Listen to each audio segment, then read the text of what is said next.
राजनीतिक चिंतन। आज हमारे पढ़ने का विषय है कार्ल मार्क्स।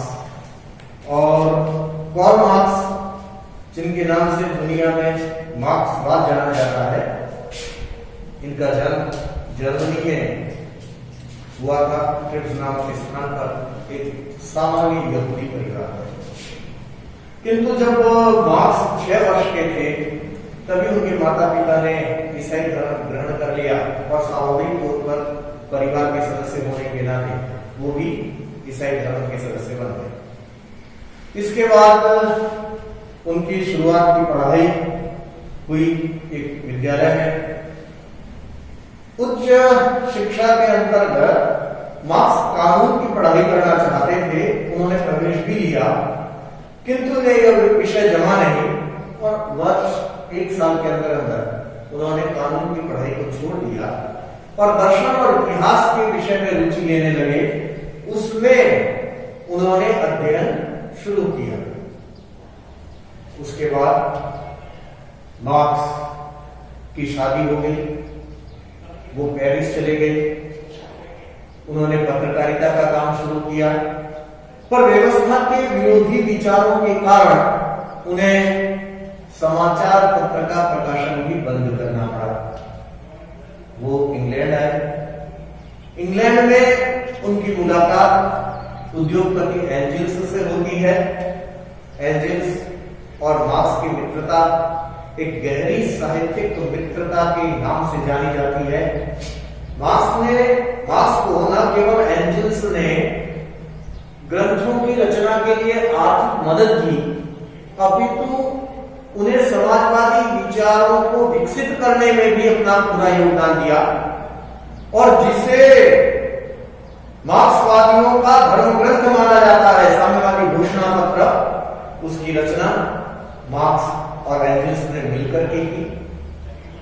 बहुत सी रचनाएं मार्क्स ने लिखी हैं और अपना अंतिम समय भी मार्क्स ने लंदन में ही बिताया। उनकी मृत्यु 1883 में उनकी मृत्यु हो गई और वो इस दुनिया को छोड़ करके चले गए। पर मार्क्स के विचार दुनिया को आज भी प्रभावित कर रहे हैं। मार्क्स का सामान्य जीवन परिचय जो मैंने आपको बताया, एक बार नजर डालते हैं। और मार्क्स जन्म जर्मनी के ट्रिप्स नामक स्थान में यहूदी मध्यवर्गीय परिवार में हुआ। जब मार्क्स 6 वर्ष के थे, उनके माता पिता ने ईसाई धर्म अपना लिया। इनकी प्रारंभिक शिक्षा एक उदार विचारक वेस्टफैलन के घर पर हुई और इसके साथ ही विद्यालय में भी हुई। वेस्टफैलन आगे जाकर इनके ससुर जी बने। जैना के साथ जो उनकी शादी हुई वो वेस्टफैलन की ही पुत्री थी। 17 वर्ष की आयु में वह बॉन विश्वविद्यालय में कानून की शिक्षा प्राप्त करने के लिए गए, किंतु अगले ही वर्ष इसे छोड़कर दर्शन और इतिहास विषय का अध्ययन प्रारंभ कर दिया। बर्लिन और जैना विश्वविद्यालय में उन्होंने इन विषयों का अध्ययन किया और इसी समय मार्क्स हीगल के द्वंद्वात्मक दर्शन के संपर्क में आए और हीगल के द्वंद्वात्मक विचारों से प्रभावित भी थे। हीगल का जो द्वंद्वात्मक प्रत्ययवाद था उससे प्रभावित होते हुए मार्क्स ने द्वंद्वात्मक भौतिकवाद दिया, उसमें सुधार किया, संशोधन किया मार्क्स के अनुसार। 1848 में मार्क्स ने जैना विश्वविद्यालय से डेमोक्रिटस और एपिक्यूरस के प्राकृतिक दर्शन में भेद पर निबंध लिखकर डॉक्टरेट की उपाधि प्राप्त की। 1843 में 25 वर्ष की आयु में मार्क्स ने जैनी से विवाह कर लिया और दोनों पेरिस चले गए। पेरिस में मार्क्स फ्रैंको जर्मन शब्दकोश का संपादक बन गया, किंतु व्यवस्था विरोधी विचारों के कारण पत्र का प्रकाशन बंद करना पड़ा। टोधा और बापुनी जैसे अराजकतावादियों के संपर्क में यहीं पर मार्क्स आया और उनके विचारों से बहुत प्रभावित हुआ। 1845 में वह इंग्लैंड पहुंचा और अंतिम क्षण तक वहीं रहा। यहाँ मार्क्स का परिचय उद्योगपति एंजिल्स से हुआ। 1848 में दोनों ने साम्यवादी घोषणा पत्र की रचना की, जिसे साम्यवादियों का धर्म ग्रंथ माना जाता है। 1883 में मार्क्स का देहावसान हो गया। तो ये मार्क्स का जीवन है। मार्क्स ने बहुत सी किताबें लिखी, बहुत सी रचनाएं लिखी। उनमें एक तो सबसे महत्वपूर्ण मैंने आपको बताया, साम्यवादी घोषणा पत्र। इसके अलावा पवित्र परिवार, दरिद्रता का दर्शन, राजनीतिक अर्थव्यवस्था की विवेचना, कीमत, मूल्य, कीमत और लाभ, पूंजी, प्रथम खंड, पूंजी के अन्य दो खंडों को एंजल्स ने मार्क्स की मृत्यु के बाद प्रकाशित करवाया। इसके अलावा फ्रांस में वर्ग संघर्ष, गोधा प्रोग्राम और शांति तथा प्रतिक्रांति, ये क्रांति तथा प्रतिक्रांति, गोधा प्रोग्राम और क्रांति तथा प्रतिक्रांति, ये पुस्तकें मार्क्स ने लिखी। इनमें से भी जो साम्यवादी घोषणा पत्र और पूंजी, और ये पुस्तकें सबसे ज्यादा महत्वपूर्ण है। दास कैपिटल भी मार्क्स के द्वारा लिखी गई पुस्तक है। ये जिन चीजों से प्रभावित हुए मार्क्स, इसमें एक तो हीगल का दर्शन, विशेषकर उसकी द्वंद्वात्मक पद्धति, दूसरा ब्रिटिश समाजवादियों और अर्थशास्त्रियों की विचारधारा का प्रभाव पड़ा, और तीसरा फ्रेंच समाजवादियों, विशेष करके सेंट साइमन, चार्ल्स फोरियर और कैवेट, इनकी विचारधारा का इनके ऊपर प्रभाव पड़ा। कुल मिला करके हम ये कह सकते हैं कि हीगल के द्वंद्वात्मक प्रत्ययवाद से प्रभावित रहे, इंग्लैंड के राजनीतिक और आर्थिक विचारकों से प्रभावित रहे, और फ्रांस के राजनीतिक और आर्थिक विचारकों से प्रभावित रहते हुए मार्क्स ने अपने विचारों का निर्माण किया और एक विचारधारा विकसित की, जिसे हम साम्यवाद के नाम से जानते हैं। जब हम मार्क्स के साम्यवाद की बात करते हैं, और जो चीज इस इकाई में हमें विशेष रूप से पढ़ने की है, वो है मार्क्स द्वारा की गई इतिहास की आर्थिक व्याख्या या इतिहास की भौतिकवादी व्याख्या। मार्क्स ये मानते हैं, जब हम इतिहास की आर्थिक व्याख्या की बात करते हैं, तो मार्क्स ये मानते हैं कि हमेशा से इस समाज में दो वर्ग रहे हैं, आदिम साम्यवादी अवस्था को छोड़कर।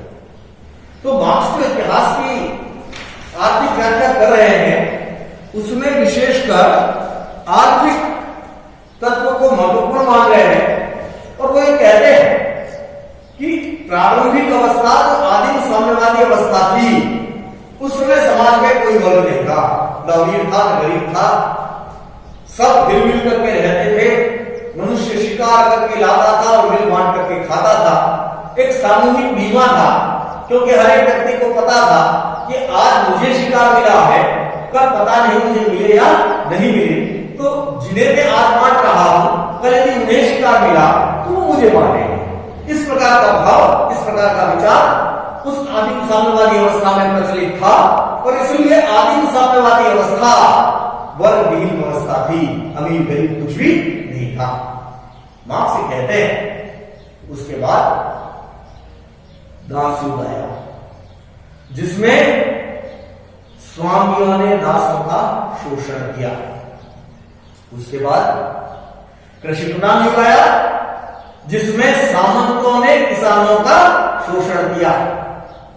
उसके बाद वह पूंजीवादी युग आया, जिसमें मार्क्स खुद रह रहा था, और उन्होंने कहा कि इस युग में पूंजीपति सर्वहारा वर्ग का शोषण कर रहा है। जो मजदूर वर्ग है, उनका शोषण पूंजीपति वर्ग कर रहा है। वो जिस इतिहास की व्याख्या कर रहे हैं आर्थिक तत्व के आधार पर, जिसकी शुरुआत आदिम साम्यवादी अवस्था से होती है, उसके बाद दास युग आता है, जिसमें स्वामी दासों का शोषण कर रहे हैं। उसके बाद कृषक युग आता है, जिसमें सामंत किसानों का शोषण कर रहे हैं। उसके बाद औद्योगिक क्रांति के बाद का काल आता है, जिसमें पूंजीपति वर्ग सर्वहारा वर्ग का शोषण कर रहे हैं। यहां तक की अवस्था मार्क्स के समय में आ चुकी थी। मार्क्स उसके आगे के भी इतिहास की व्याख्या करते हैं, और उसमें भी आर्थिक तत्व को विद्यमान मानते हैं। वो ये कहते हैं अब क्या होगा। उन्होंने कहा दुनिया भर के मजदूरों को होने के लिए बेड़ियां और खाने के लिए पूरा संसार है। उन्होंने प्रथम इंटरनेशनल की स्थापना की 1864 में, और उन्होंने ये जागृति लाने की कोशिश की कि मजदूर वर्ग एक होगा, सरबराह वर्ग एक होगा और हिंसक और रक्त क्रांति होगी। इस क्रांति के बाद अंतरिम रूप से सर्वहारा वर्ग की तानाशाही स्थापित होगी। यानी इतिहास की व्याख्या का, इतिहास की जो आर्थिक व्याख्या है, उसका अगला चरण, उस सर्वहारा वर्ग के शोषण के बाद का अगला चरण वह होगा सर्वहारा वर्ग की तानाशाही। ये तानाशाही स्थापित हो जाएगी। फिर क्या होगा? फिर एक दिन ऐसा आएगा, मार्क्स कल्पना करते हैं, एक दिन ऐसा आएगा दुनिया के सभी देशों में क्रांतियां हो जाएगी। पूंजीवाद का बीज कहीं भी जीवित नहीं रहेगा। मार्क्स मानते हैं कि जब तक पूंजीवाद का बीज जीवित है तब तक सर्वहारा वर्ग की तानाशाही स्थापित रहेगी। और जिस दिन संपूर्ण दुनिया में क्रांति हो गई, संपूर्ण दुनिया में पूंजीवाद का बीज समाप्त हो गया, उस दिन राज्यों की दीवारें टूट जाएगी। कोई देश नहीं रहेगा, भारत, पाकिस्तान, अमेरिका, कुछ भी देश नहीं रहेगा, राज्यों की दीवारें टूट जाएगी और संपूर्ण दुनिया एक समाज बनेगी। कैसा समाज? राज्यविहीन, वर्गविहीन, शोषण मुक्त समाज। ये मार्क्स का अंतिम लक्ष्य था। तो वो जब इतिहास की आर्थिक व्याख्या कर रहे हैं तो उसमें आदिम साम्यवादी अवस्था पहला चरण है, उसके बाद दास युग दूसरा चरण है जिसमें स्वामी दासों का शोषण कर रहे हैं, तीसरा कृषक युग है जिसमें सामंत किसानों का शोषण कर रहे हैं, चौथा औद्योगिक क्रांति वाला युग है जिसमें पूंजीपति सर्वहारा वर्ग का शोषण कर रहे हैं, पांचवा साम्यवादी क्रांति के पश्चात का काल है जिसमें सर्वहारा वर्ग की तानाशाही स्थापित रह रही है, और छठा जो चरण वो बता रहे हैं राज्यहीन, वर्गहीन, शोषण मुक्त समाज की स्थापना है। और यही मार्क्स का अंतिम लक्ष्य था और यही मार्क्स की इतिहास की आर्थिक व्याख्या है। वो ये मानते हैं कि इतिहास जिन टेढ़े मेढ़े रास्तों से आगे बढ़ता है उसके मूल में कोई विचार नहीं है, कोई प्रत्यय नहीं है, केवल एकमात्र तत्व है और वो है आर्थिक तत्व, वो है भौतिक तत्व। और उस आर्थिक और भौतिक तत्व के आधार पर एक वर्ग द्वारा दूसरे वर्ग के शोषण करने के कारण ये इतिहास आगे बढ़ता है और जिसका अंतिम पड़ाव जो होगा वो राज्यविहीन, वर्गविहीन, शोषण मुक्त समाज की स्थापना होगी। तो आज मैंने आपको बताया मार्क्स का जीवन परिचय और उनके द्वारा दी गई इतिहास की आर्थिक